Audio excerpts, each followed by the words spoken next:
আসসালামু আলাইকুম দর্শক শ্রোতা। ৬ জেলায় দুঃসংবাদ দিল আবহাওয়া অফিস। দেখুন বিস্তারিত। সিলেট জেলায় বজ্রসহ বৃষ্টির পূর্বাভাস দিয়েছে আবহাওয়া অফিস। তবে দেশের ৬ জেলায় তাপপ্রবাহ বিস্তার লাভ করতে পারে বলে জানিয়েছে সংস্থাটি। বৃহস্পতিবার সন্ধ্যায় আবহাওয়াবিদ ডক্টর মোহাম্মদ ওমর ফারুকের স্বাক্ষর করা এক বিজ্ঞপ্তিতে এসব তথ্য জানানো হয়েছে।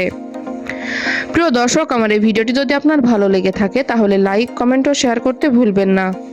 আর সবার আগে এমন সব গুরুত্বপূর্ণ তথ্য পেতে চাইলে আমার চ্যানেলটি অবশ্যই সাবস্ক্রাইব করে বেল আইকনটি বাজিয়ে রাখুন।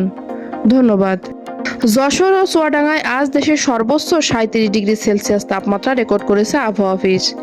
এদিন দেশের সর্বনিম্ন ১৮ ডিগ্রি সেলসিয়াস তাপমাত্রা ছিল কুড়িগ্রামের রাজারহাট ও নীলফামারীর ডিমলাই।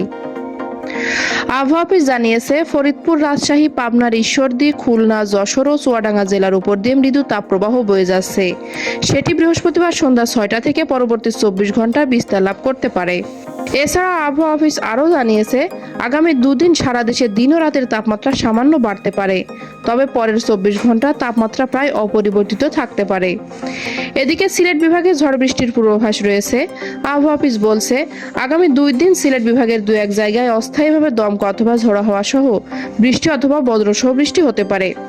এ সময় দেশের অন্যান্য জায়গায় অস্থায়ীভাবে আংশিক মেঘলা আকাশ সহ আবহাওয়া প্রধানত শুষ্ক থাকতে পারে।